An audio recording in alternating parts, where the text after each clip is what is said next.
So I let the split get a little funky last week because I don't remember. Sometimes I get on a weird schedule when I add something, like when I add like the full day of eating or the grocery trip. Like I've got it in my mind, my regular loop, because it's like half tied with, okay, yesterday I posted this day, so that means today is. But yesterday was quads. So I don't want to do chest because I just did chest like 2 days ago. So let's make today back. I think I'm going to do a minor split change and see if I like it. So I'm going to go legs, back, arms, chest, and then repeat. I'm going to try that for a little while. And just, because I've been doing chest, back, arms. So this is kind of like a little bit of a swap. Back, arms, chest.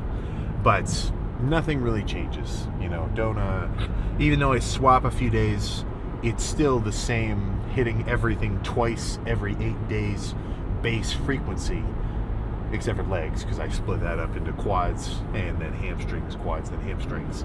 But basically the same, but just to change it up a little bit.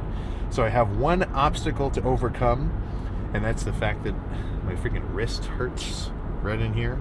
Like I gotta be careful like what I grab or like just jolt around. It's a little better today than yesterday, but yeah, I'm pretty sure what I did was I was sitting down on the ground in the house, and then I get up like really quick and just flatten my hand down, and I just overextended it because I was too tight. I think that's what got me. So I probably got some kind of micro tear or like just some strain, just a little something. So I'm going to work around that. I might end up going a little bit lighter squeezing today, just due to the fact that if I, maybe pull too tight or like have a strap going, it might kind of mess with me. But certainly not an injury that I can't work around. And I won't even call this an injury. I'd call this just a little something, I have had a pretty, you wouldn't say debilitating, but a pretty rough one. Me and Mark were street painting in the summer. That was the summer job I got, and then I had him come do it one summer with me. And long story short, I'm sitting there 6 a.m. holding like a little baby freaking box cutter, like a what. Boom, slice my hand open, and I didn't even get like the privilege of looking away and like doing it. Like I'm looking straight at this whole freaking interaction. So one hand here, knife here, kind of in like a underhand blade looking stance, and just gash my thumb open. There's I'm not going to show the picture, of course, but it's like a total like 2 inches worth of cut straight over my. I lucked out for real, because I had a little bit of like tendon damage. But it was mainly muscle. So like if I was holding it any other which way, or like if I cut myself right in here, like in the ball, oh my, like it could have been terrible. So I really lucked out, because all I had to do was go in.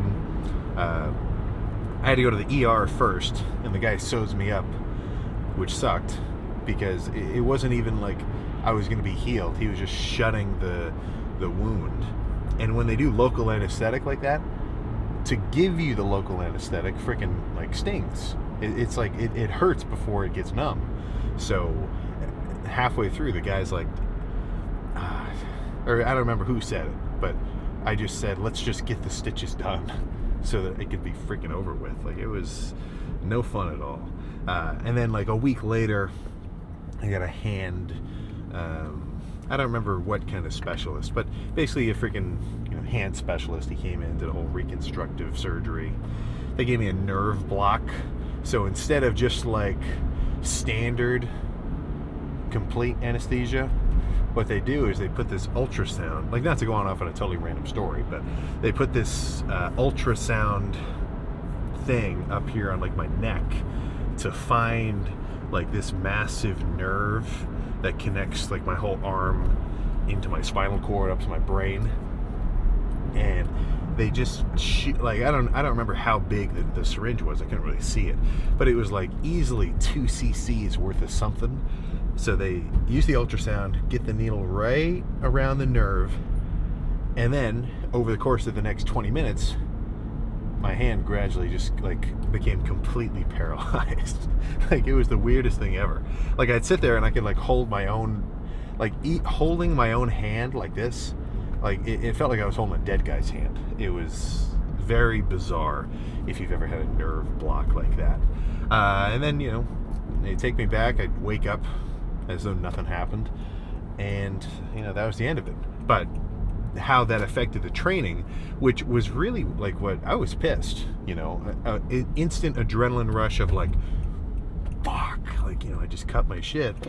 It wasn't even like, oh crap, I gotta go to the doctor, but it was like, how am I supposed to lift?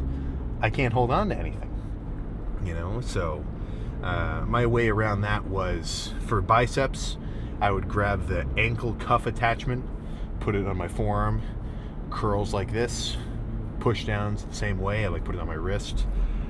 Chest, I just put the cuff on my arm here and did presses there. Back, I just kind of held on with my fingers lightly and did a lot of squeezing stuff. Definitely sucked, but was worked around, you know? That's one thing that I think is, it seems a little counterintuitive, and obviously I think this idea is to be taken on a case-by-case basis.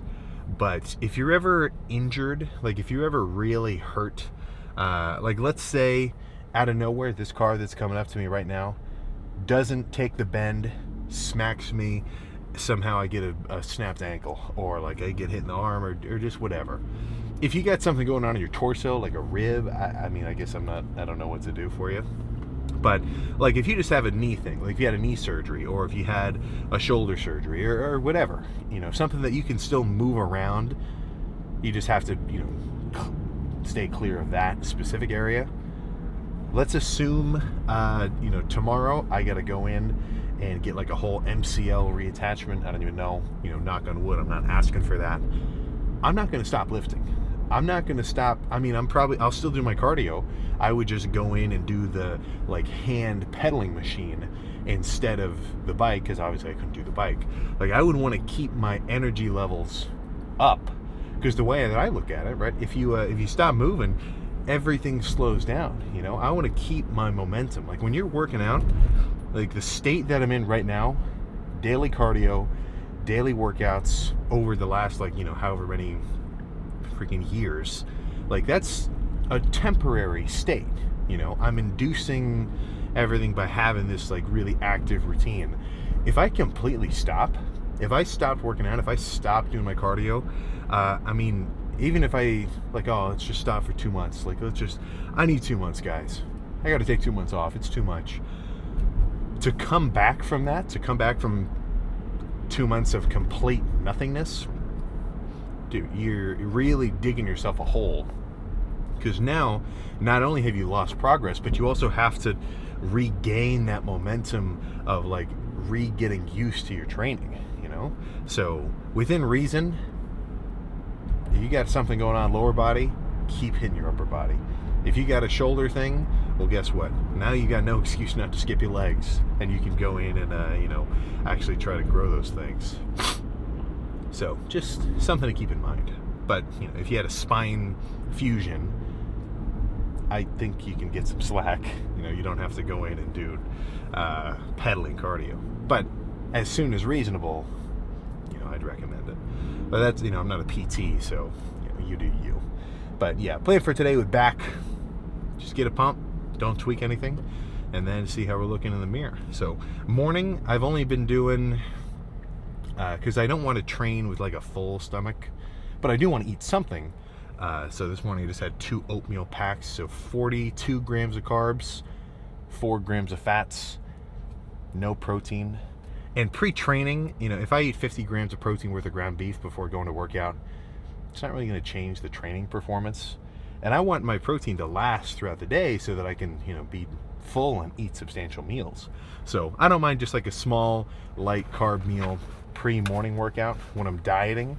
and then basically saving more food for later. Oh, blue's in the back. Do you see him? Yeah, a little. All right, well, nothing else to talk about. Let's get started. So I don't do this a ton, but as a squeezing kind of mid-back row movement, I like this as a setup. I don't see people do it a lot either. I don't think it was, I don't know. This might have been a Sam original. I don't remember if I saw anybody do this and then I copied it, but it probably not. So the basic setup, these cables are actually a little wide, but lower than shoulder height. At this angle, it's like kind of hip height with the cables, sitting a little further out. So instead of a row pulling directly toward myself like this, which I kind of feel like, people will kind of bring it up. It's like if you're doing a row, well, at what point are you like fighting against that rowing action? You're no longer just pulling straight toward you. You kind of have to like pull around, unless you're doing like a wide grip row, of course. But here, by having the loads move from like straight out to out this way, well, now it's a little bit different. I feel like I'm gradually contracting more and more and more. I don't get stuck anywhere except for just like as far back as my elbows can go. And then having that stretch pull out, I can feel that I can really open up my shoulder blades, which is kind of a good sort of like mindset, or not mindset, but like thought to open up my traps. Because then at the bottom, I'm super stretched open, and then pull it all back in. So that'll be the plan here. Not too heavy. This is going to be a pretty solid, just controlled squeezing, burning set. Honestly, I don't really need straps, but I'm still going to throw them on.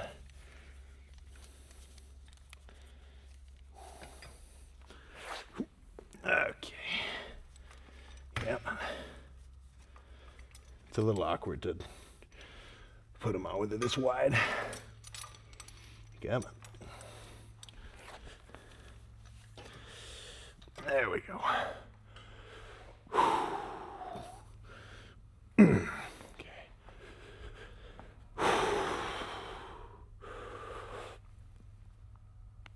Yeah.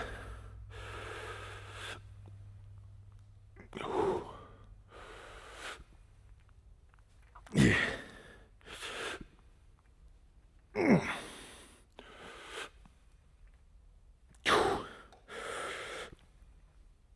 Yeah.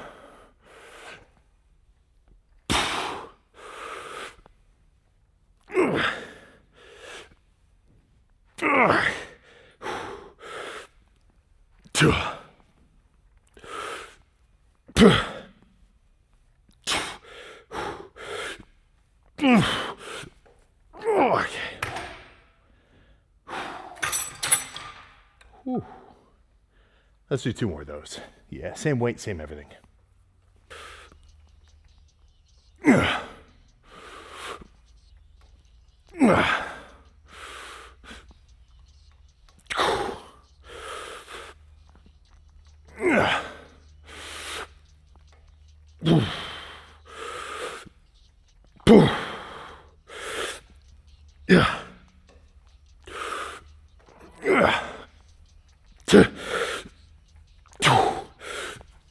Okay.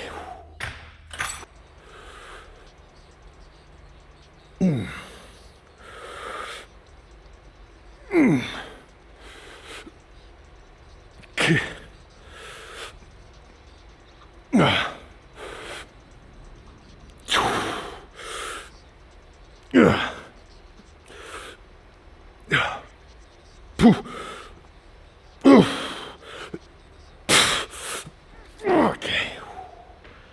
Ooh. All right.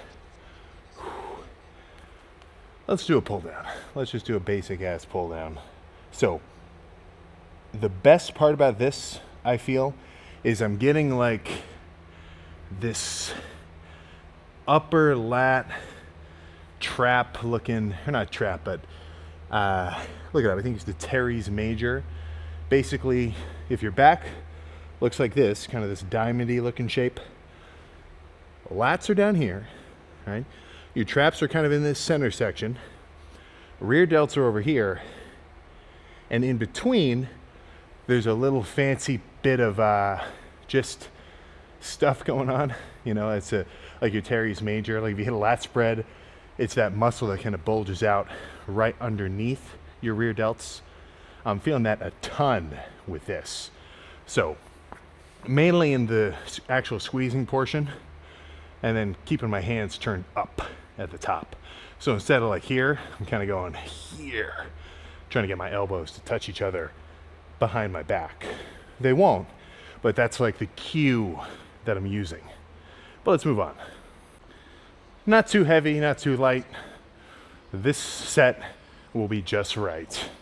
So kind of a combo of still getting a good squeeze at the bottom, but I'm not going to hold it. So it's just kind of a little faster set.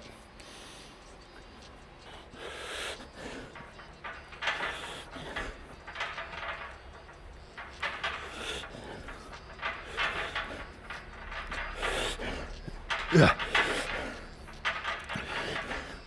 Yeah. Yeah.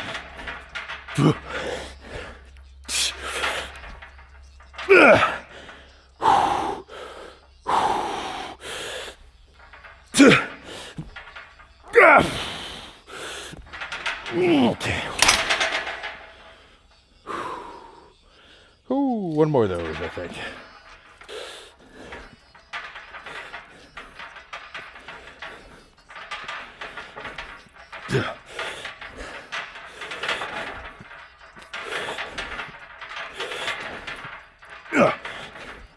Okay.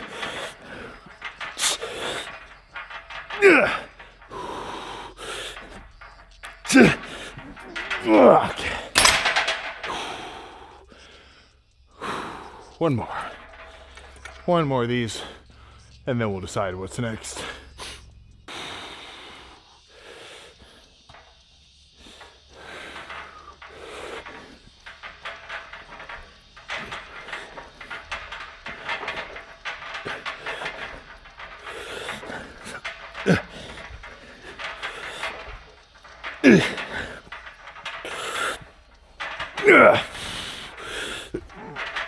Okay.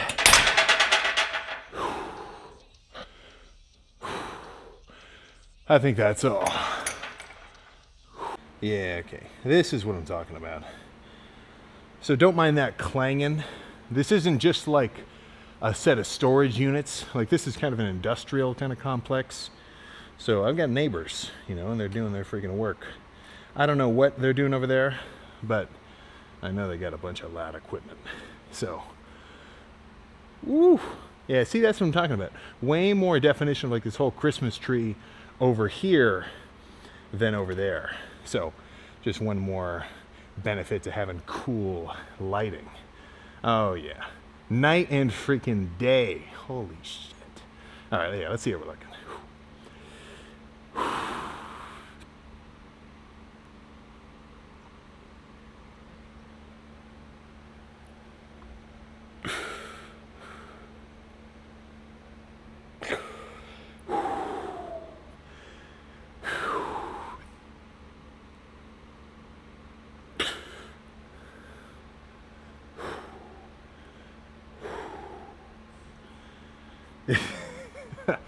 I gotta hit one more, dude. And I'm pumped. So all the detail and like grain that I can see there, that's actually a little bit less pronounced because I'm pumped. So all those little muscle fibers are like a little bit more inflated than normal. But that is a freaking good thing. Oh my goodness. All right, let's do one more.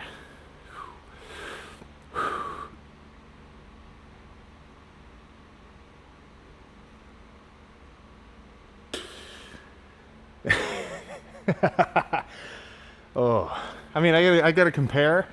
It was right around now last year that I did a chest day with Jay Cutler. That was when he told me I gotta ramp up, or like I gotta get serious for being, you know, however many weeks out from the Arnold. And I mean, I gotta look at the photos to kind of compare. but I think I'm ahead of the game compared to last year, which is a really good feeling, because if I know I'm on track for what my goal is, so I want to be here, and currently I'm here, and I'm making good time, well then I don't need to be like anxious about trying to rush. Like, I can just keep going at a steady pace and just be freaking good. But yeah, midsection getting gradually tighter and freaking tighter. Actually, let me do a full-on vacuum.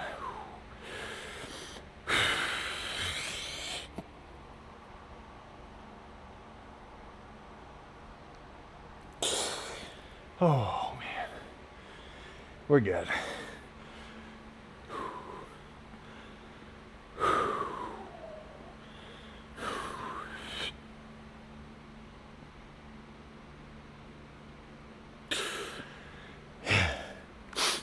All right, so now I've got 30 minutes of pedaling to do, actually 35 minutes, and then I'm gonna head home, get some food in my system, and then just maintain this freaking rate of increasing leanness.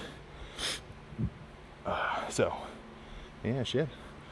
I'll see you in the car. Okay, I need some help. All right, what I need is some movie recommendations, because I'm going to spend a lot of time sitting on that cardio bike in the gym, or the one I got in the basement. Right now, 35 minutes per day, or 35 minutes per session, twice a day, so an hour and 10 minutes. I don't want to up it. I don't want to have to up the cardio. Like, the only reason I'm going to increase the time is if I start to see my weight really kind of plateau, because I gotta eat less and do more. If I'm eating, less enough, and I'm doing enough energy with the workouts and the cardio, I'm gonna burn body fat and I'll be good, right? On track. But if I'm not eating, little enough, eventually I think there's a point where I just have to raise my energy level, add a little more cardio. And it doesn't have to be like strenuous, insane bike sprints.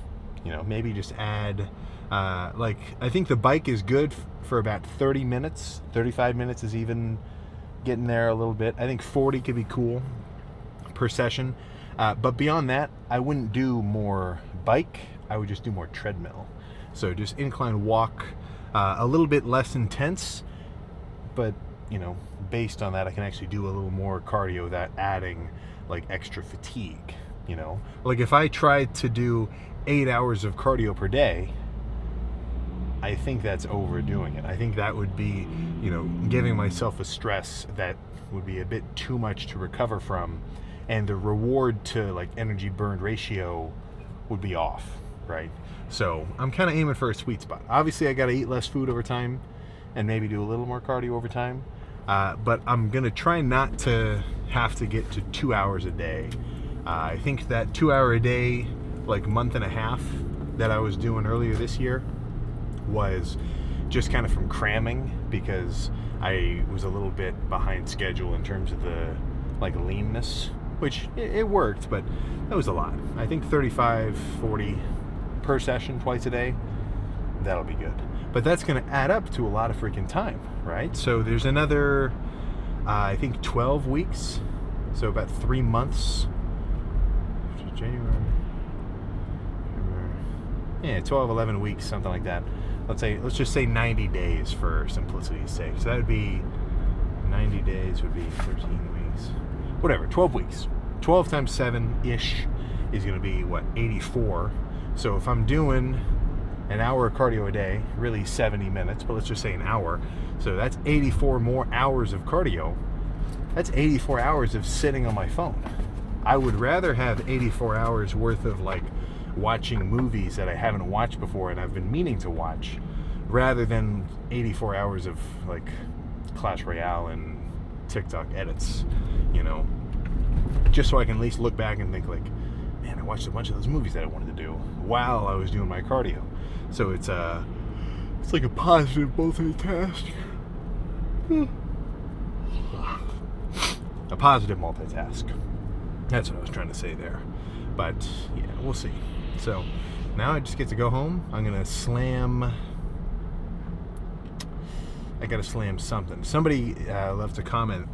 What about non-fat Greek yogurt? Is non-fat Greek yogurt in the diet?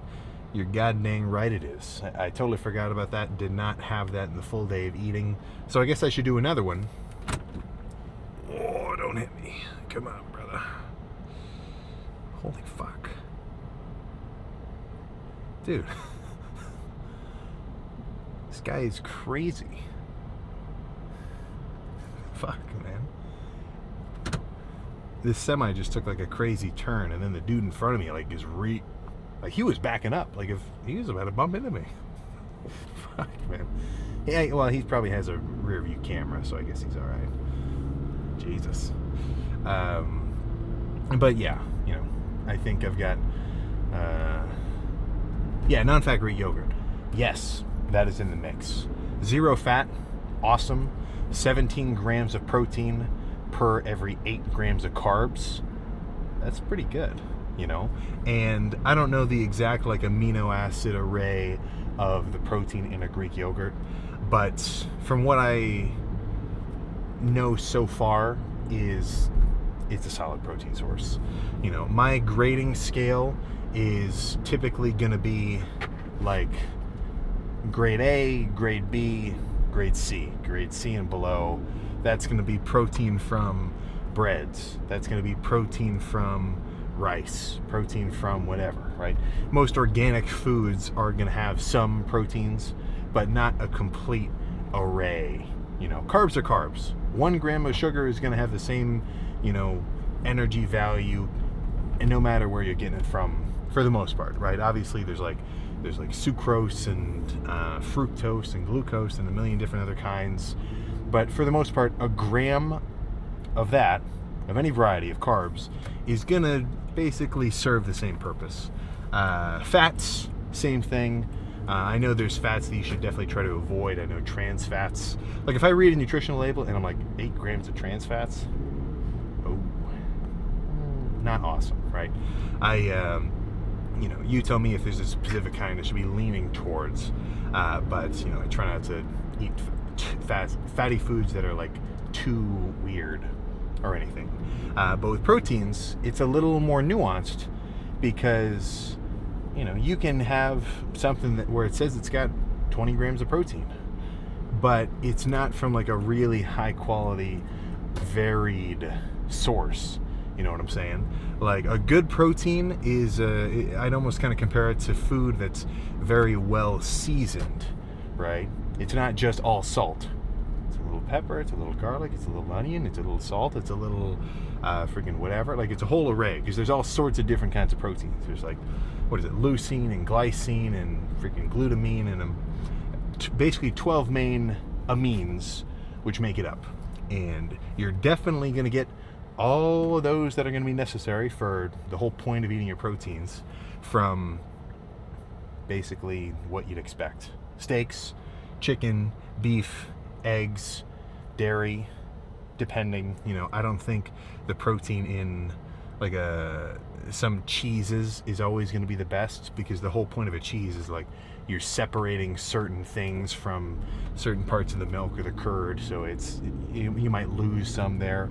But a Greek yogurt, solid. So I think that might actually be my post-workout meal. I'll do 50, I might even do 60 grams of protein worth of the non-fat Greek yogurt, which is going to add up to a little under 30 grams of carbs just from the yogurt itself. Nice.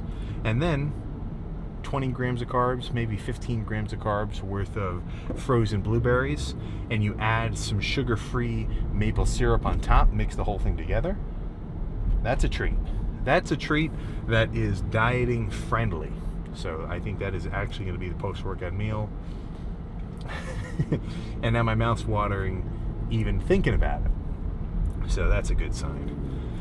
But other than that, I'm going to enjoy the gloominess of the cold.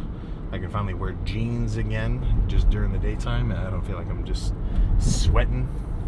And then get ready for some night cardio later. So yeah, it's a little Groundhog Day-ish, because the next few months is gonna be wake up, lift, cardio, eat, cardio, sleep, repeat. But the only difference between that and like an actual Groundhog Day is every day I'm actually a little bit further ahead than the day before, right? So that's kind of the what's the word? Not perplexing. Oh crap! What am I trying to say here? It's like dichotomy. That's not the right word either.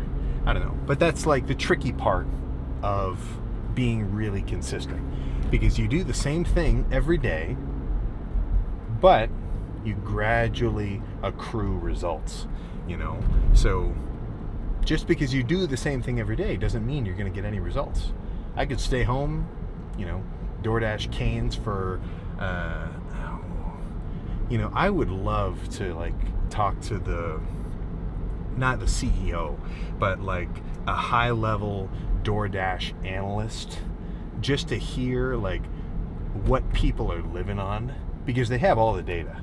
A company like DoorDash is probably paying millions a year to their, to a whole analytics team, so they know somewhere. I mean, I'm sure they've actually got it. There's the craziest DoorDasher ever who's just eating the weirdest fucking foods ever. Like, not weird, but like, surviving purely on crumble, canes, just all sorts of weird stuff.